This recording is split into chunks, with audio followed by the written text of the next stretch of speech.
ಆ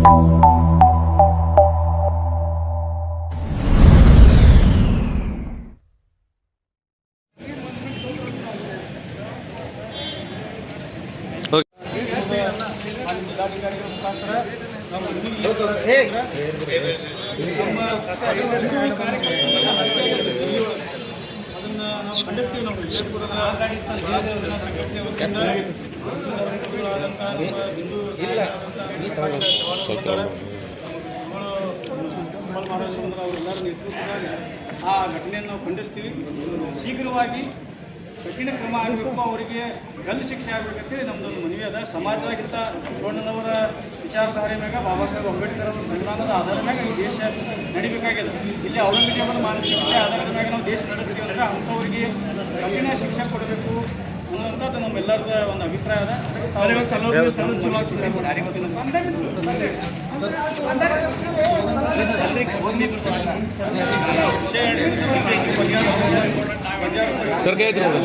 ಸರ್ ಇಲ್ಲಿ ನೋಡ್ಬಿಡ್ರಿ, ಕಿರಣ್ ಇಲ್ಲಿ ನೋಡ್ರಿ, ಇಲ್ಲಿ ಕಿರಣ್ ಸ್ವಲ್ಪ ಸರ್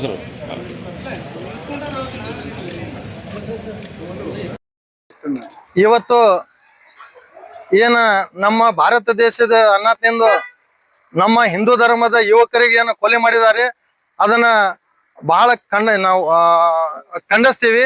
ಯಾಕಂದ್ರೆ ನಮ್ಮ ಸನಾತನಿ ಹಿಂದೂ ಧರ್ಮದ ಒಬ್ಬ ಯುವಕ ನಮ್ಮ ದಲಿತ ಸಮಾಜದ ಒಬ್ಬ ಯುವಕನ್ನ ಕೊಲೆ ಮಾಡಿದ್ದಾರೆ. ಅದು ಬಹಳ ನಮಗ್ ದುಃಖ ಆಗ್ಯದ. ಅದಕ್ಕ ಆ ಏನು ಕೊಲೆ ಮಾಡಿದ್ದಾರೆ ಅವರಿಗೆ ಕಠಿಣ ಕ್ರಮ ತಗೋಬೇಕು, ಅವರಿಗೆ ಶಿಕ್ಷೆ ಆಗ್ಬೇಕಂತೇಳಿ ಇವತ್ತು ನಾವು DC ಸಾಹೇಬ್ರಿಗೆ ಒಂದು ಮನವಿ ಕೊಡಕ್ ಬಂದಿದ್ದೀವಿ. ಇವತ್ತು ಅವರು ಅಕಸ್ಮಾತ್ ಅವ್ರಿಗೆ ಏನಾರೆ ಶಿಕ್ಷೆ ಅವ್ರಿಗೆ ಕೊಡ್ಲಿಲ್ಲ ಅಂದ್ರೆ ನಾವು ಉಗ್ರವಾಗಿ ಹೋರಾಟ ಮಾಡಕ್ ಇವತ್ತು ನಾವು ಎಲ್ಲಾ ನಮ್ಮ ಹಿಂದೂ ಬಾಂಧವರು ಎಲ್ಲರೂ ಬಂದ್ ಇವತ್ತು DC ಸಾಹೇಬ್ರಿಗೆ ಮನವಿ ಕೊಡಕ್ ಬಂದಿದ್ದೀವಿ. ಅದು ನಮ್ಮ ಸನಾತನ ಹಿಂದೂ ಧರ್ಮದ ಒಂದು ಹೋಳಿ ಹುಣ್ಣಿ ಹಬ್ಬ ಅಂತೇಳಿ ನಾವು ಆಚರಣೆ ಮಾಡ್ತೀವಿ. ಆ ಹೋಳಿ ಹುಣ್ಣಿ ಹಬ್ಬವನ್ನು ಯಾವ ರೀತಿ ನಮ್ಮ ಸಮಾಜದ ಏನ ಸನಾತನ ಹಿಂದೂ ಧರ್ಮದ ಒಂದೊಂದು ಕಾರ್ಯಕ್ರಮ ಮಾಡ್ತೀವಿ, ನಮ್ಮ ಹಬ್ಬವನ್ನು ಆಚರಣೆ ಮಾಡ್ತೀವಿ. ಆ ಹಬ್ಬ ಆಚರಣೆ ಅವ್ರಿಗೆ ಸಹಿಸ್ಕೊಳಕ್ ಆಗ್ಲಾರ್ದಕ್ಕ ಇವು ಹಿಂದೂ ಧರ್ಮದ ಏನ ಕಾರ್ಯಕ್ರಮ ಯಾವ ತರ ನಾವು ಇದನ್ನ ಕೆಡಿಸ್ಬೇಕು, ಯಾವ ತರ ಇದನ್ನ ನಾವು ಹಿಂದೂ ಯುವಕರಿಗೆ ನಾವು ಒಬ್ಬೊಬ್ಬರಿಗೆ ನಾವು ತೆಗಿಬೇಕನ್ನೋದು ಏನ ಇದು ಇಟ್ಟುಕೊಂಡು ನಮ್ಮ ಹಿಂದೂ ಕಾರ್ಯಕರ್ತರು ಏನು ಕೊಲೆ ಮಾಡ್ತಾ ಇದ್ದಾರೆ, ಇಂಥವ್ರಿಗೆ ಕಠಿಣ ಕ್ರಮ ತಗೋಬೇಕು. ಇನ್ನೊಮ್ಮೆ ಇಂಥವ್ರಿಗೆ ಯಾರ್ಯಾರೇ ಮಾಡೇ ಇದ್ದಾರೆ ಅವರಿಗೆ ಬರಾಬರಿ ಅದನ್ನ ನಮ್ಮ ಏನ DC ಸಾಹೇಬ್ರಿಗೆ ಏನು ಮನವಿ ಕೊಡತ್ತೀವಿ, ಅವ್ರಿಗೆ ಶಿಕ್ಷೆ ಆಗ್ಲೇಬೇಕಂತೇಳಿ ನಾವು ಇವತ್ತು ಮನವಿ ಕೊಡಕ್ ಬಂದಿದ್ದೀವಿ. ನಾನು ಪ್ರಕಾಶ್ ಬಾಳಿ ಚವ್ಹಾಣ, ರಾಷ್ಟ್ರೀಯ ಬಂಜಾರ ಪರಿಷತ್ ರಾಜ್ಯಾಧ್ಯಕ್ಷ, ವಿಜಯಪುರ.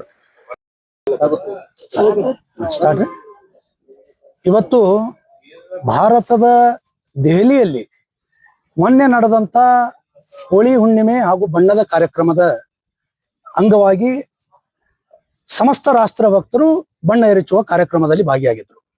ಬಹಳ ಶಾಂತಿ ಸೌಹಾರ್ದತೆಯಿಂದ ಹಬ್ಬ ನಡೀತಾ ಇತ್ತು. ದೆಹಲಿಯ ಒಂದು ಪ್ರದೇಶವಾದ ಉತ್ತಮ ನಗರ, ಅಲ್ಲಿ ಒಂದು ಯುವತಿ 10-11 ವರ್ಷದ ಒಬ್ಬ ಮುಗ್ಧ ಯುವತಿ ಮನೆಯ ಮೇಲೆ ನಿಂತು ಒಂದು ಬಲೂನ್ ನಲ್ಲಿ ಬಣ್ಣದ ನೀರನ್ನು ಹಾಕಿ ಮೇಲೆ ನಿಂತು ಒಗಿತಾ ಇದ್ಲು.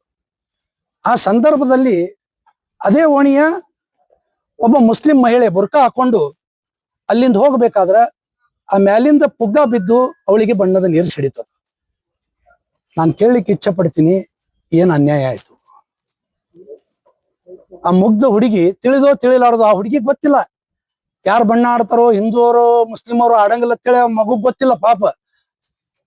ಆದ್ರೂ ಕೂಡ ಮನೆಯವ್ರು ಏನಾಗ್ಯದ, ಆ ಬುರ್ಕಾದ ಹೆಣ್ಮಗಳಿಗೆ ಬಣ್ಣ ಸಿಡಿದ ಮೇಲೆ ಕ್ಷಮೆ ಕೇಳ್ಯಾರ.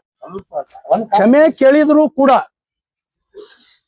ಎಂತ ಒಂದು ನಿರ್ದಯಿ ಜನ ಇರ್ತಾರಪ್ಪ ಈ ಭೂಮಿ ಮೇಲೆ ಅನ್ನೋದಕ್ಕ ಇದೊಂದು ಉದಾಹರಣೆ ಅಂತ ಹೇಳ್ತೀನಿ ನಾನು. ಆ ಮಹಿಳೆ ಹೋಗಿ ಸುತ್ತಮುತ್ತಲಿನ ತಮ್ಮ ಮನೆಯ ಹುಡುಗರಿಗೆ, ಸುತ್ತಮುತ್ತಲಿನ ತಮ್ಮ ಮುಸಲ್ಮಾನರ ಮತಾಂಧಿ ಭಾವನೆ ಇರುವಂತ ಕೆಲವು ಮುಸಲ್ಮಾನರಿಗೆ ಹೋಗಿ ಹೇಳಿದಾವ. ನಾನು ಇದರಲ್ಲಿ ಎಲ್ಲಾ ಮುಸ್ಲಿಮರು ಎಲ್ಲಾ ಹಿಂದೂಗಳು ಹೇಳಂಗಿಲ್ಲ. ಆ ಯುವಕರು 20-25 ಜನ ಯುವಕರು ಬಂದು ಆ ಮನೆಯಲ್ಲಿರುವಂತ ಒಬ್ಬನೇ ಏಕೈಕ ಪುರುಷ ದುಡಿಯುವ ಹಿಂದೂ ದಲಿತ ಕುಟುಂಬದ ಹುಡುಗ ತರುಣ್ ಕುಮಾರ್, ಅವನನ್ನ ಕಬ್ಬಿಣದ ರಾಡು ಬಡಿಗೆ ಕಲ್ಲುಗಳಿಂದ ಹೊಡೆದು ಹಿಗ್ಗಾಮುಗ್ಗ ಹೊಡೆದು ಜೀವ ತೆಗಿತಾರಂದ್ರೆ ಎಲ್ಲಿ ಹೋಗ್ತಾ ಇದೆ? ಯಾಕೆ ಇವರಿಗೆ ಡಾಕ್ಟರ್ ಬಾಬಾ ಸಾಹೇಬ್ ಅಂಬೇಡ್ಕರ್ ಅವರ ಸಂವಿಧಾನದ ಮೇಲೆ ನಂಬಿಕೆ ಇಲ್ವಾ? ಆ ಕಾನೂನವನ್ನ ನೀವು ಗೌರವಿಸಲ್ವಾ? ಸರ್ ತನ್ಸೆ ಜುದಾ ಅನ್ನೋ ಕಾನೂನನ್ನು ಗೌರವಿಸ್ತೀರಾ? ಭಾರತದಲ್ಲಿ ಇರುವಂತಹದ್ದು ಡಾಕ್ಟರ್ ಬಾಬಾ ಸಾಹೇಬ್ ಅಂಬೇಡ್ಕರ್ ಅವರ ಸಂವಿಧಾನವೇ ನಮಗೆ ಶ್ರೇಷ್ಠ. ಇಲ್ಲಿ ಶರಿಯಾ ಕಾನೂನು ನಡೆಯಂಗಿಲ್ಲ, ತಿಳ್ಕೊಂಡ್ಬಿಡ್ರಿ. ನಮ್ಮ ಧರ್ಮದ ಕಾನೂನುಗಳು ಗ್ರಂಥಗಳು ನಮ್ಮ ಮನೆ ಹೊರಸ್ಲದ ಒಳಗಿರ್ಬೇಕು. ಇವತ್ತು ನಾವು ಹೇಳ್ತಾ ಇದ್ದೇವೆ, ನಮಗೆ ನಮ್ಮ ಧರ್ಮ ಗ್ರಂಥದಕ್ಕಿಂತ ಇವತ್ತು ನಮಗ ಡಾಕ್ಟರ್ ಬಾಬಾ ಸಾಹೇಬ್ ಅಂಬೇಡ್ಕರ್ ಅವರು ಬರೆದಂತ ಸಂವಿಧಾನ ಧರ್ಮ ಗ್ರಂಥೇ ನಮಗ್ ಮುಖ್ಯ, ಸಂವಿಧಾನ ಗ್ರಂಥವೇ ಮುಖ್ಯ ಅಂತೇಳಿ. ಹಾಗಿದ್ರೆ ಕಾನೂನನ್ನು ಕೈಗೆತ್ಕೊಂಡು ಒಬ್ಬ ಮಗು ಎಸೆದಂತ ಒಂದು ಬಲೂನಿನ ನೀರು ಬುರುಕಾದ ಹೆಣ್ಣು ಮಕ್ಕಳಿಗೆ ಸಿಡಿದಕ್ಕಾಗಿ ಆ ತರುಣ್ ಕುಮಾರ್ ಒಬ್ಬ ದಲಿತ ಹಿಂದೂ ಯುವಕ 26 ವರ್ಷದ ಯುವಕನನ್ನ ಭೀಕರವಾಗಿ ಹತ್ಯೆ ಮಾಡ್ತೀರಿ. ನಾಚಿಕೆ ಆಗೋದಿಲ್ವಾ ನಿಮಗ? ಯಾವ ದೇಶನ್ಯಾಗ ಇದೀರಿ ನೀವು? ಹಿಂದೂಸ್ತಾನ್ಯಾಗಿದ್ದು ಹಿಂದೂಸ್ತಾನದ ಅನ್ನ ನೀರು ಗಾಳಿ ಸೇವಿಸಿ ಇಲ್ಲಿ ನೀವು ಕಾನೂನನ್ನು ಕೈಗೆತ್ತಿಕೊಂಡು ಒಬ್ಬನನ್ನು ಅಮಾನುಷವಾಗಿ ಹತ್ಯೆ ಮಾಡ್ತೀರಿ. ಇದಕ್ಕ ಇಡೀ ಮಾನವೀಯ ಸಮಾಜ ತಲೆ ತಗ್ಗಿಸುವಂತಾಗಿದೆ. ಎಷ್ಟು ದಿವಸ ಇದು ನಡೀತದೆ ಇದು? ಯಾಕೆ ಬಣ್ಣ ಮಾರ್ಲಿಕ್ಕೆ ನಿಮಗ ಪರ್ಮಿಷನ್ ಹೇಳ್ತದ ನಿಮ್ಮ ಧರ್ಮದೊಳಗ? ಅವ್ರಿಗೆ ಕೇಳ್ತೀನಿ ನಾ, ಎಲ್ಲರಿಗೂ ಅಲ್ಲ. ಯಾರು ಕೊಲೆ ಮಾಡಿದಾರಲ್ಲ ಅವ್ರಿಗೆ ಕೇಳ್ತೀನಿ. ನಿಮ್ ಧರ್ಮದೊಳಗ ಬಣ್ಣ ಮಾರ್ಲಿಕ್ಕೆ ನಡೀತದ? ದೇವ್ರ ಗುಡಿ ಮುಂದೆ ಕೂತು ಹೂವ ಹಾರ ಮಾರ್ಲಕ್ ಪರ್ಮಿಷನ್ ಅದ? ಹಿಂದೂ ದೇವಿ ದೇವತೆಗಳ ಹಬ್ಬ ಬಂತಂದ್ರೆ ನೀವು ಅಪಮಾನ ಮಾಡ್ತೀರಿ? ಹಂಗಿದ್ರೆ ನಾನು ಕೇಳ್ತೀನಪ್ಪ, ದಿನಾನು 5 ಸಲನು ಇವತ್ತು ಮೈಕಿನ್ಯಾಗ ಇವತ್ತು ಮಸೀದಿ ಒಳಗನ ಇದು ಹಚ್ತಾರೆ. ಹಿಂದೂಗಳಿಗೆ ಅದರದಿಂದ ತೊಂದರೆ ಆಗಂಗಿಲ್ಲ? ಯಾರಾದ್ರೂ ಹೋಗಿ ಜಗಳ ತೆಗಿತಾರ? ಯಾವ್ದಾದ್ರು ಒಂದು ಈದ್ ಮಿಲಾದ್ ಮೆರವಣಿಗೆ ಮೇಲೆ ಯಾರಾದ್ರೂ ಕಲ್ಲು ಒಗಿತಾರ? ಯಾಕಿದು ಇವತ್ತು ಭಾರತನಾಗ ನಡೀಲಿಕತ್ತದ? ಇಂಥ ಮನಸ್ಥಿತಿ ಯಾಕೆ ಇವತ್ತು ಬರ್ಲಿಕತ್ತದ ಕೆಲವು ಮತಾಂಧ್ರಿಗೆ ಅನ್ನೋದು ಯಕ್ಷ ಪ್ರಶ್ನೆ ಆಗಿದೆ. ನಾನ್ ಹೇಳ್ತೀನಿ, ಇವ್ರನ್ನ ಕೇವಲ ಅರೆಸ್ಟ್ ಮಾಡಿದ್ರೆ ಸಾಲದು. ಏನು ಹೇಳ್ತಾ ಇದಾರೆ, 4 ಮಂದಿನ ಅರೆಸ್ಟ್ ಮಾಡೀವಿ, 8 ಮಂದಿನ ಅರೆಸ್ಟ್ ಮಾಡೀವಿ ಅಂತೇಳಿ. ನಾನು ಸಮಸ್ತ ರಾಷ್ಟ್ರ ಭಕ್ತ ಹಿಂದೂಗಳ ಪರವಾಗಿ ಆಗ್ರಹ ಮಾಡ್ತೀನಿ. ಮಾನ್ಯ ಪ್ರಧಾನಮಂತ್ರಿಗಳಿಗೆ, ಕೇಂದ್ರ ಗೃಹ ಸಚಿವರಿಗೆ, ದೆಹಲಿಯ ಮುಖ್ಯಮಂತ್ರಿಯವರಿಗೆ ಆಗ್ರಹ ಮಾಡ್ತೀನಿ, ಇವ್ರನ್ನ ಎನ್ಕೌಂಟರ್ ಮಾಡುವಂತ ಕಾನೂನನ್ನ ನೀವು ತೊಂಬರ್ರಿ. ಯಾವ ರೀತಿ ಉತ್ತರ ಪ್ರದೇಶದಲ್ಲಿ ಯಾರಿವತ್ತು ಕಾನೂನನ್ನು ಕೈಗೆತ್ತಿಕೊಂಡು ಮುಗ್ಧ ಜನರನ್ನ ಕೊಲೆ ಮಾಡ್ತಾ ಇದಾರಲ್ಲ, ಅವ್ರನ್ನ ಎನ್ಕೌಂಟರ್ ಒಂದೇ ಹಾದಿ ಆಗಬೇಕು. ಕೆಲವು ಕಾನೂನು ತಿದ್ದುಪಡಿಗಳ ಅವಶ್ಯಕತೆ ಇದೆ. ಇವತ್ತು ನಾನು ಕೇಳ್ತೀನಿ, ಇವತ್ತು ನಮ್ಮ ದಲಿತ ಯುವಕ 26 ವರ್ಷದ ಯುವಕ ಯಾರು ಈಗ ಅವ್ರ ಮನಿ ಯಾರು ನಡೆಸ್ಬೇಕು? ಮನುಷ್ಯತ್ವ ಬೇಡವಾ ನಿಮ್ಗೆ? ಒಂದು ಮಾನವೀಯತೆ ಬೇಡವಾ? ಇವತ್ತು ನಾವು ಕೇವಲ ಬಂದು ಒಂದು ಸಾಂಕೇತಿಕವಾಗಿ ಮನವಿ ಕೊಡ್ತಾ ಇದ್ದೇವೆ. ಕರ್ನಾಟಕ ಯೂತ್ ಫೌಂಡೇಶನ್ ವತಿಯಿಂದ ಹಾಗೂ ಸ್ವಾಮಿ ವಿವೇಕಾನಂದ ಸೇನೆ ಎಲ್ಲ ಯುವಕರು ಬಂದಿದ್ದಾರೆ. ಎಲ್ಲರೂ ಕೂಡಿ ಇವತ್ತು ಒಂದು ಮನವಿಯನ್ನು ಕೊಡ್ತಾ ಇದ್ದೇವೆ. ಎಲ್ಲಿ ಹೋಗ್ತಾ ಇದೆ? ಮಾನ್ಯ ರಾಷ್ಟ್ರಪತಿಗಳು ಇದರಲ್ಲಿ ಮಧ್ಯಸ್ಥಿಕೆ ವಹಿಸಬೇಕಾಗ್ತದ, ಕೇಂದ್ರ ಸಚಿವರು ಮಧ್ಯಸ್ಥಿಕೆ ವಹಿಸಬೇಕಾಗ್ತದ, ಗೃಹ ಸಚಿವರು ವಿಶೇಷ ಕಾಳಜಿ ತಗೋಬೇಕಾಗ್ತದ. ಕೇವಲ ಅರೆಸ್ಟ್ ಮಾಡೋದ್ರಿಂದ ಈ ಸಮಸ್ಯೆ ಇಲ್ಲಿಗೆ ನಿಂದ್ರಂಗಿಲ್ಲ. ನಾಳೆ ಈ ಕೊಲೆ ಇದು ಕೊನೆ ಕೊಲೆ ಅಂತೇಳಿ ಯಾರಾದ್ರೂ ಹೇಳ್ರಿ ನೋಡೋಣ. ಇನ್ನು ಮುಂದೆ ಯಾವುದೇ ದೇಶನಾಗ ಇಂಥ ಕೊಲೆ ಆಗ್ಲಿಕ್ಕೆ ನಾವು ಬಿಡಂಗಿಲ್ಲ ಅಂತೇಳಿ ಇವತ್ತು ದೇಶದ ಪ್ರಧಾನಮಂತ್ರಿಗಳು ಹೇಳ್ಬೇಕಾಗ್ತದ, ದೆಹಲಿಯ ಮುಖ್ಯಮಂತ್ರಿಗಳು ಹೇಳ್ಬೇಕಾಗ್ತದ. ನಮ್ಮ ದಲಿತ ಸಂಘಟನೆಗಳಲ್ಲಿ ನಾವು ವಿನಂತಿ ಮಾಡ್ಕೋತೀನಿ, ನಮ್ಮ ದಲಿತ ಸಹೋದರನ ಹತ್ಯೆ ಆಗಿದೆ ಇವತ್ತು. ಈ ಜಿಹಾದಿ ಮನಸ್ಥಿತಿಯವ್ರು ಇನ್ನೂ ಎಷ್ಟು ಮಂದಿ ಅದಾರ ಇಂಡಿಯಾದಾಗ? ನಾನು ಕೇಳಲಿಕ್ಕೆ ಇಚ್ಛೆ ಪಡ್ತೀನಿ. ಇವತ್ತು ಸಮಸ್ತ ರಾಷ್ಟ್ರ ಭಕ್ತರು ಇದನ್ನ ವಿರೋಧ ಮಾಡ್ಬೇಕಾಗ್ತದ. ಕೈಯಾಗ ಕಾನೂನು ತಗೊಂಡು ಐರನ್ ರಾಡ್ ತಗೊಂಡು ಅವನ್ನ 108 ಭಾಗಗಳಲ್ಲಿ ಹೊಡೆದು ಇವತ್ತು ಸಾಯಿಸ್ತಾರಂದ್ರೆ ಯಾಕೆ? ಕಾನೂನು ಇಲ್ವಾ ಭಾರತದಲ್ಲಿ? ನಾಚಿಕೆ ಆಗಲ್ವಾ? ಇಂತ ಹೇಳಿ ಕೆಲಸ ಬಿಡ್ರಿ. ಒಬ್ಬ ಮನುಷ್ಯಾಗ 20-25 ಜನ ಕೂಡಿ ಹೊಡಿತೀರಿ. ಅವ್ನ್ ಜೋಡಿ ಇದ್ದಂತ ಸನ್ನಿಯನ್ನು ಹುಡುಗಕ್ಕೆ ಸಿಕ್ಕಾಪಟ್ಟಿ ಗಾಯ ಆಗ್ಯದ. ನಾಚಿಕೆ ಆಗಂಗಿಲ್ಲ. ಇದೇನ ನಿಮ್ ಪೌರುಷನ ತಿಳ್ಕೊಂಡ್ರಿ ನಮ್ಮ ಮತ್ತಂದ್ರು? ಕೇಳ್ತೀನಿ ನಾನು, ಬರ್ರಿ ಓ ಮಕ್ಳೇ, ಎದ್ರ ಬದ್ರ ಬರ್ರಿ, ಒಬ್ಬೊಬ್ರೇ ಬರ್ರಿ. ಒಬ್ಬನಿಗೆ 25 ಮಂದಿ ಹೊಡಿತೀರಿ, ನಾಚಿಕೆ ಬರಂಗಲ್ಲ. ಹೊಟ್ಟಿಗೆ ಅನ್ನನೇ ತಿಂತೀರ ಅಂತ ನಾ ತಿಳ್ಕೊಂಡಿನಿ. ನೀವು ಅನ್ನ ತಿಂತಿದ್ರಪ್ಪ ಅಂದ್ರೆ ಇಂಥ ಕೆಲಸ ಮಾಡ್ತಿದ್ದಿಲ್ಲ. ಅನ್ನ ಬಿಟ್ಟು ಬೇರೆ ತಿಂತೀರಿ ಅಂತ ಇಂಥ ಕೆಲಸ ಮಾಡ್ತೀರಿ. ಅದಕ್ಕೆ ಇದೊಂದು ಬಹಳ ಉಗ್ರವಾಗಿ ನಾವು ಖಂಡಿಸ್ತೀವಿ. ಇವರನ್ನ ತಕ್ಷಣ ಕಠಿಣ ಶಿಕ್ಷೆಗೆ ಒಳಪಡಿಸ್ಬೇಕಂತೇಳಿ ನಾನು ಸ್ವಾಮಿ ವಿವೇಕಾನಂದ ಸೇನೆ, ವಿಜಯಪುರ ಜನತೆ, ಕರ್ನಾಟಕ ಯೂತ್ ಫೌಂಡೇಶನ್ ಹಾಗೂ ಎಲ್ಲ ಹಿಂದೂ ಪರ ಸಂಘಟನೆಗಳಿಂದ ನಾನು ಮಾನ್ಯ ಜಿಲ್ಲಾಧಿಕಾರಿಗಳಿಗೆ ಇವತ್ತು ಮನವಿ ಮುಖಾಂತರ ಆಗ್ರಹ ಮಾಡ್ಲಿಕ್ಕೆ ನಾವು ಇಲ್ಲಿ ಬಂದಿದ್ದೇವೆ. ಕೇಂದ್ರ ಸರ್ಕಾರ ಯಾಕೆ ತಲೆ ವಹಿಸ್ತಾ ಇಲ್ಲ? ಯಾಕೆ ಬಹಳಷ್ಟು ಹಿಂದೂಗಳ ಮೇಲೆ ಈ ತರ ಆಗ್ತಿದೆ? ನರೇಂದ್ರ ಮೋದಿ ಅಂತಾರಲ್ಲ, ಯಾಕೆ ನರೇಂದ್ರ ಮೋದಿ ಅವ್ರು ಕೇಳ್ಬೋದಾಗಿತ್ತಲ್ಲ? ನಾನು ಹೇಳ್ತೀನಿ, ಇವತ್ತು ಕೇವಲ ಸರ್ಕಾರಗಳು ಮಾತ್ರ ಇದರಲ್ಲಿ ಪಾತ್ರ ವಹಿಸಿದ್ರೆ ಸಾಲದು, ಜನಾನು ಜಾಗೃತ ಆಗ್ಬೇಕಾಗ್ತದ. ಇವತ್ತು ನಾ ಸಮಸ್ತ ರಾಷ್ಟ್ರ ಭಕ್ತ ಹಾಗೂ ರಾಷ್ಟ್ರ ಭಕ್ತರಿಗೆ ಹಿಂದೂ ಸಮಾಜಕ್ಕೆ ಒಂದು ಕರೆಯನ್ನು ಕೊಡ್ತೀನಿ ತಮ್ಮ ಮಾಧ್ಯಮದ ಮುಖಾಂತರ. ಕೇಂದ್ರ ಸರ್ಕಾರ ಜೋಡಿ, ರಾಜ್ಯ ಸರ್ಕಾರಗಳ ಜೋಡಿ, ಪೊಲೀಸ್ ಇಲಾಖೆ ಜೋಡಿ ನಾವು ಕೈ ಜೋಡಿಸ್ಬೇಕಾಗ್ತದ. ಕೈ ಜೋಡಿಸುವುದಂದ್ರೆ ಅರ್ಥ ಏನು? ಯಾರು ಇವತ್ತು ಭಾರತ್ ತೆರೆ ತುಕಡೆ ಹೊಂಗಿ ಅಂತಾರೋ, ಯಾರು ಭಾರತದಲ್ಲಿದ್ದು ಭಾರತ ತೆರೆ ತುಕಡೆ ಹೊಂಗಿ ಅಂತಾರೋ, ಯಾರು ಇಲ್ಲಿ ಅನ್ನ ನೀರು ಗಾಳಿ ಸೇವಿಸಿ ಭಾರತ ಮಾತೆಗೆ ಅಪಮಾನ ಮಾಡ್ತಾರೋ, ಯಾರು ಒಂದೇ ಮಾತ್ರ ಹಾಗೂ ರಾಷ್ಟ್ರೀಯ ಗೀತೆ ಜನಗಣಮನಕ್ಕ ಅಗೌರವ ತೋರ್ತಾರೋ, ಯಾರು ಇವತ್ತು ಪೊಲೀಸರ ಮೇಲೆ ಹಲ್ಲೆ ಮಾಡಿ ಪೊಲೀಸ್ ಸ್ಟೇಷನ್ ಬೆಂಕಿ ಹಚ್ತಾರೋ, ಯಾರು ನಮ್ಮ ದೇಶ ಕಾಯುವ ಸೈನಿಕರ ಮೇಲೆ ಕಲ್ಲೊಗಿತಾರೋ, ಇವ್ರ ಜೋಡಿ ಎಲ್ಲಾ ನಮ್ಮ ರಾಷ್ಟ್ರ ಭಕ್ತರು ವ್ಯವಹಾರ ಮಾಡೋದು ಬಂದ್ ಮಾಡ್ಬೇಕು. ಇವರಿಗೆ ಆರ್ಥಿಕ ದಿಗ್ಬಂಧನೆ ಹಾಕ್ಬೇಕು. ಅಂದಾಗ ಇಂಥ ಜಿಹಾದಿಗಳಿಗೆ ಬುದ್ಧಿ ಬರ್ತದೆ. ಕೇವಲ ಸರ್ಕಾರಗಳು ಮಾಡೋದಲ್ಲ, ಸರ್ಕಾರಗಳಿಗೆ ನಾವು ಆಗ್ರಹ ಮಾಡ್ತೀವಿ ಬರೇ ಇವ್ರನ್ನ ಎನ್ಕೌಂಟರ್ ಮಾಡ್ರಿ ಅಂತೇಳಿ. ಇವತ್ತ ಹಿಂದೆನೂ ಆಗ್ಯಾವ, ಹಿಂದಿನ ಸರ್ಕಾರನಾಗೂ ಆಗ್ಯಾವ, ಈ ಸರ್ಕಾರನಾಗೂ ಆಗ್ಯಾವ. ಸ್ವಲ್ಪ ಪ್ರಮಾಣ ಕಡಿಮೆ ಇರ್ಬೋದು. ಸಾಕಷ್ಟು ಇವತ್ತು ದೇಶ ವಿರೋಧಿಗಳ ಮೇಲೆ ಆಕ್ಷನ್ ಆಗ್ತಾ ಇದೆ. ನಾನು ಹೇಳ್ತಾ ಇದ್ದೀನಿ, ಇದರಿಂದ ಹಿಂದೂ ಮುಸ್ಲಿಮರೊಳಗೆ ಜಗಳ ಹಚ್ಚು ಕೆಲಸ ಕೆಲವರು ಮಾಡ್ಲಿಕತ್ತಾರ. ಇವ್ರಿಗೆ ವಿದೇಶದಿಂದ ಫಂಡಿಂಗ್ ಆಗ್ಲಿಕತ್ತದ. ಇವತ್ತು ರಾಷ್ಟ್ರಭಕ್ತ ಮುಸಲ್ಮಾನರು ಇದರಿಂದ ಜಾಗೃತ ಆಗಬೇಕು. ಇವತ್ತು ಎಲ್ಲರೂ ಓಪನ್ ಆಗಿ ಹೇಳ್ಬೇಕಾಗ್ಯದ, ಒಂದು ಬಹಿರಂಗ ವೇದಿಕೆ ನಿರ್ಮಾಣ ಮಾಡಿ ಹೇಳ್ಬೇಕಾಗ್ಯದ, ಬಹಿರಂಗವಾಗಿ ಇವತ್ತು ಸಭೆ ಸಮಾರಂಭಗಳಲ್ಲಿ ಹೇಳ್ಬೇಕಾಗ್ಯದ. ನಾವು ಬಾಬಾ ಸಾಹೇಬ್ ಅಂಬೇಡ್ಕರ್ ಅವರು ರಚಿಸಿದಂತ ಸಂವಿಧಾನ ಒಪ್ಕೋತೀವಿ, ನಮ್ಮ ಧರ್ಮ ಗ್ರಂಥಕ್ಕಿಂತ ನಮಗೆ ಸಂವಿಧಾನ ಮುಖ್ಯದ ಅಂತ ಹೇಳೋದು ಹೇಳ್ಬೇಕಾಗ್ಯದ. ಅದಕ್ಕೆ ನಾನು ಆಗ್ರಹ ಮಾಡ್ತೀನಿ, ಈ ದೇಶದ್ರೋಹಿಗಳ ಕಡೆ ಸಮಸ್ತ ರಾಷ್ಟ್ರ ಭಕ್ತರು ಎಲ್ಲಾ ಹಿಂದೂಗಳು ವ್ಯವಹಾರ ಮಾಡೋದು ನಿಂದ್ರಿಸಿ ಇವರಿಗೆ ಆರ್ಥಿಕ ದಿಗ್ಬಂಧನ ಹಾಕಬೇಕು. ಅಂದಾಗ ಮಾತ್ರ ಇವರಿಗೆ ಬುದ್ಧಿ ಕಲಿಸಲಿಕ್ಕೆ ಸಾಧ್ಯ ಅದ. ಬರೀ ಕೇಂದ್ರ ಸರ್ಕಾರ ರಾಜ್ಯ ಸರ್ಕಾರ ಮೇಲೆ ರಾಜಕಾರಣಿ ಮೇಲೆ ನಾವು ಹಾಕೊಂಡು ಕೂಡದಲ್ಲ. ನಾವು ಇವತ್ತು ಭಾರತೀಯ ನಾಗರಿಕರಾಗಿ ದೇಶಭಕ್ತರಾಗಿ ನಮ್ದು ಕೂಡ ಕರ್ತವ್ಯ ಅದ. ಇದನ್ನ ಅರ್ಥ ಮಾಡಿಕೊಳ್ಳುವಂತ ಕೆಲಸ ಇವತ್ತು ಪ್ರತಿಯೊಬ್ಬ ನಾಗರಿಕರಲ್ಲಿ ಆಗಬೇಕಾಗಿದೆ.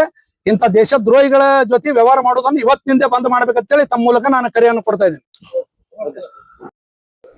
ಭಾರತ ದೇಶದಲ್ಲಿ ಇರುವಂತ ಕೆಲವೊಂದು ಕಿಲಗೇಡಿಗಳು ಎಲ್ಲರೂ ನಾವು ಅಣ್ಣತಮ್ಮರ್ಗತ್ಲೆ ಬಾಳಬೇಕು, ನಾವು ಚೆನ್ನಾಗಿ ನಾವು ನಡಿಬೇಕು ಅದಕ್ಕೆ ನಾವು ಎಲ್ಲರೂ ಹಿಂದೂ ಬಾಂಧವರು ನಾವು ಅನಿಸ್ಕೊಂಡೆವು. ಆದ್ರ ಕೆಲವೊಂದು ಕಿಲಗೇಡಿಗಳು ನಮ್ಮ ಹೋಳಿ ಹುಣ್ಣಿ ಹಬ್ಬದಲ್ಲಿ ಒಂದು ಸಣ್ಣ 6 ವರ್ಷದ ಮಗು ಒಂದು ರಂಗ್ ಆಡೋ ಟೈಮಿಗೆ, ಒಂದು ಗುಲಾಲ್ ಆಡೋ ಟೈಮಿಗೆ ಒಂದು ಒಂದು ಸ್ವಲ್ಪ ಬಣ್ಣ ಬೀಳ್ತದ, ಅಷ್ಟು ಮಾತಿಗೆ ಹೋಗಿ ಅಂಥವ್ರು ಮನೆಯಲ್ಲಿ ಹೋಗಿ ಹೇಳುದು ಆ ಅಕ್ಕವರಿಗೂ ಆ ನಮ್ಮ ತಾಯಿಯವರಿಗೂ ಅವರಿಗೂ ಸೋಬುದಿಲ್ಲ. ಅವ್ರು ಹೋಗಿ ಈ ರೀತಿ ಜಗಳ ಮಾಡಿಸೋದು, ಈ ರೀತಿ ಜಗಳ ಹಚ್ಚೋದು ಇದು ಸರಿ ಇಲ್ಲ. ಎಲ್ಲರೂ ಬರೀ ಅದೇ ರೀತಿ ಆದ್ರಂದ್ರೆ ಈ ದೇಶದ ಬಾಳೆ ಹ್ಯಾಂಗು ಅನ್ನುವಂತ ಮಾತು ಬರ್ತದ. ಈ ಹಬ್ಬನಲ್ಲಿ ಏನು ದೆಹಲಿಯಲ್ಲಿ ಏನೈತ ಉತ್ತಮ ಅನ್ನಂತ ಹುಡುಗ ಒಂದು ತರುಣ, ಅದು ದಲಿತರ ಮಗ, ದಲಿತರ ಅನ್ನುವಂತ ಕಾರಣಕ್ಕೆ ಹೊಡೆದಾರೋ ಏನ್ ನಾವು ಯಾವ ರೀತಿ ಹೊಡೆದಾರೋ ಅದು ನಮಗ್ ಗೊತ್ತಾಗಲ್ಲ ಆಗ್ಯದ. ಆ ರೀತಿ ನಾವು ಹೇಳುದು ಒಂದೇ, ಬರುವಂತ ದಿನಗಳಲ್ಲಿ ನಾವು ಈಗನು ಎಚ್ಚರಿಕೆ ಕೊಡ್ತೀವಿ. ಮೊದಲಿಂದು ಆ ರೀತಿ ಹಿಂದಕ್ಕೆ ಏನ್ ಮಾಡ್ಕೋತ ಬಂದಿರಿ ಮಾಡ್ಕೋತ ಹೋದ್ರಿ, ಈಗ ಅಂತ ರೀತಿ ನಡೆಯಂಗಿಲ್ಲ. ಇನ್ನು ಮುಂದೆ ಯಾವ ರೀತಿ ಬದುಕೋಬೇಕು, ಯಾವ ರೀತಿ ನಾವು ಕ್ಷತ್ರಿಯರು ಯಾವ ರೀತಿ ನಾವು ನಮ್ಮ ದೇಶ ನಾವು ಕಾಪಾಡ್ಕೋಬೇಕು ಅನ್ನೋದು ನಮಗೂ ಅರಿವು ಬಂದಿದೆ. ಈಗ ಒಬ್ಬರಿಗೂ ಇದೇ ರೀತಿ ಹೊಡೆದು ಕೊಲ್ಲೋದು ಈ ರೀತಿ ನೀವು ಮಾಡ್ತೀರಂದ್ರೆ ಇದು ನಡೆಯಂಗಿಲ್ಲ. ಇನ್ನು ಮುಂದೆ ನೀವು ಎಚ್ಚರಿಕೆಯಾಗಿ ಇರ್ರಿ. ಯಾರೇ ಏನು ಒಂದು ಸಣ್ಣ ಮಾತಿಗೂ ಇಟ್ಟಿಟ್ಟು ಮಾತಿರ್ತದ, ಅದಕ್ಕೆ ನೀವು ಎಲ್ಲರೂ ಅಣ್ಣತಮ್ಮರ್ಗತೆ ಬಾಳೆ ಮಾಡ್ಕೊಂಡು ಹೋಗ್ಬೇಕು.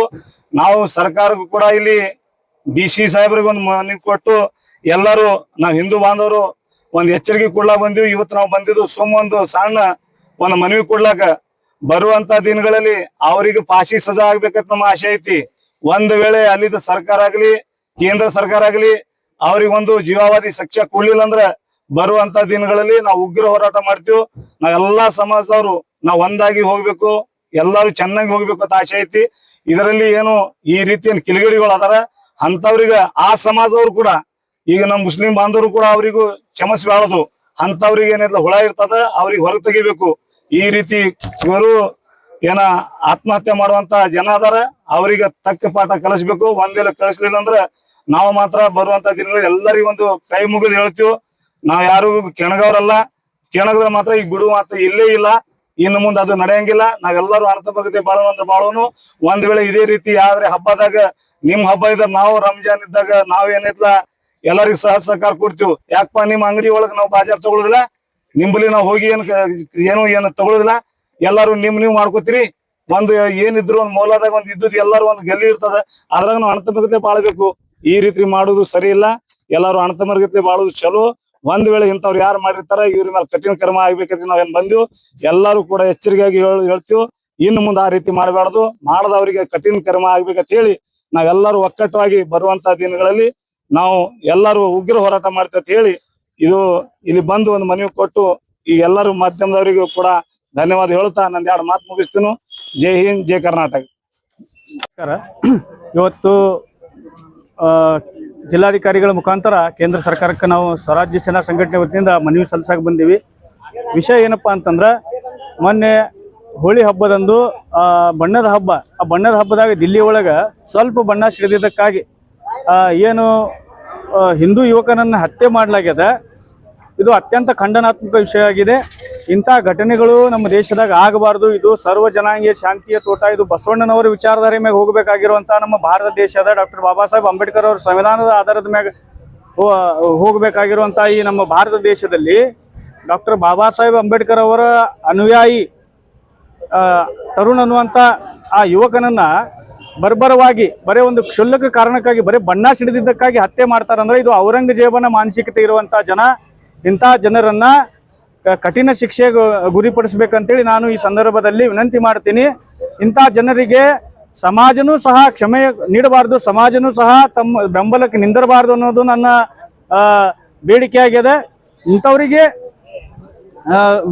ಶೀಘ್ರದಲ್ಲಿ ಆ ತರುಣ್ ಅನ್ನುವಂಥ ಯುವಕನಿಗೆ ನ್ಯಾಯ ಸಿಗಬೇಕು, ಅವ್ರ ಪರಿವಾರಕ್ಕೆ ನ್ಯಾಯ ಸಿಗಬೇಕು ಮತ್ತು ಅವರಿಗೆ ಕಠಿಣ ಶಿಕ್ಷೆ ಆಗಬೇಕು ಅನ್ನುವಂಥದ್ದು ನಮ್ಮ ಸಂಘಟನೆ ವತಿಯಿಂದ ವಿಜಯಪುರ ಸಮಸ್ತ ಹಿಂದೂಗಳ ಪರವಾಗಿ ನಾನು ವಿನಂತಿಯನ್ನು ಮಾಡ್ತೀನಿ.